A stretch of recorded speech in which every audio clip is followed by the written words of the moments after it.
So let's see this question. So the question is, atoms of metals have only a few electrons in their valence shell, while atoms of non-metals generally have more electrons in their valence shell.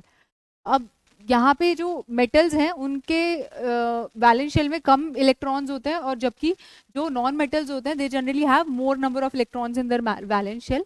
Metallic character is closely related to atomic radius and ionisation enthalpy. कैसे metallic character? अच्छा, metals वो elements होते हैं जिनकी strong tendency होती है to lose electron, यानी कि मेटल्स क्या करते हैं, दे रेडिली लूज इलेक्ट्रॉन्स. ठीक है.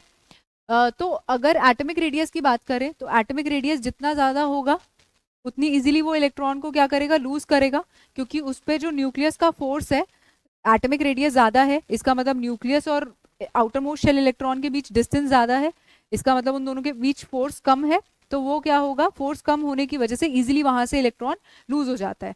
तो इस वजह से मेटालिक कैरेक्टर जो होता है वो इंक्रीज करता है जब साइज क्या करता है, इंक्रीज करता है.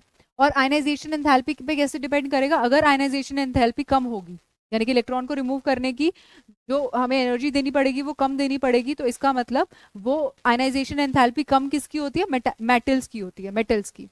अब metallic character increases from top to bottom in a group. Top to bottom group में क्या होता है, साइज बढ़ता है, जिसकी वजह से मेटालिक कैरेक्टर इंक्रीज करता है. And decreases from left to right in a period. और लेफ्ट टू राइट डिक्रीज करता है क्योंकि इफेक्टिव न्यूक्लियर चार्ज इंक्रीज करता है लेफ्ट टू राइट पीरियड में जाने पे. लेफ्ट टू राइट पीरियड में जाएंगे तो जो जेड इफेक्टिव है वो इंक्रीज करेगा, जिसकी वजह से मेटालिक कैरेक्टर डिक्रीज करता है.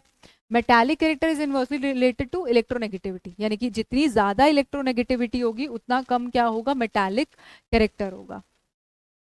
ठीक है. अब हम देखते हैं, हमको पूछा है considering the elements boron, carbon, nitrogen और fluorine, the correct order of their non metallic character. तो नॉन मेटालिक कैरेक्टर और मेटालिक कैरेक्टर में एक तरह से हम देखें तो इनका ट्रेंड एकदम ऑपोजिट होगा. ठीक है. क्योंकि मेटल्स की लूज करने की टेंडेंसी होती है तो नॉन मेटल्स की इलेक्ट्रॉन्स वो गेन करने की टेंडेंसी होती है. तो जब हम ग्रुप में मूव करते हैं टॉप टू बॉटम तो मेटालिक कैरेक्टर इंक्रीज करता है.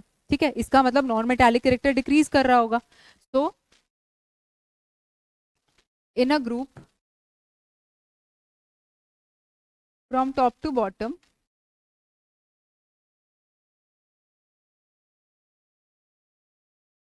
non-metallic character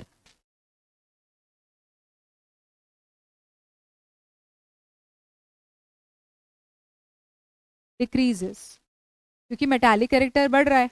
अब पीरियड में अगर हमने अभी देखा, पीरियड में इस पैसेज में लिखा है कि लेफ्ट टू राइट जब हम पीरियड में जाते हैं तो इफेक्टिव न्यूक्लियर चार्ज बढ़ता है, जिसकी वजह से मेटालिक कैरेक्टर डिक्रीज होता है. अगर मेटालिक कैरेक्टर डिक्रीज हो रहा है तो हमारा जो नॉन मेटालिक कैरेक्टर है वो इंक्रीज होता है. तो in a period from left to right,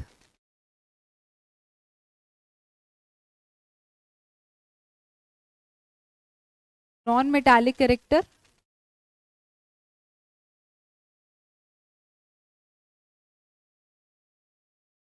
increases. Non metallic character left to right increase करेगा. ठीक है.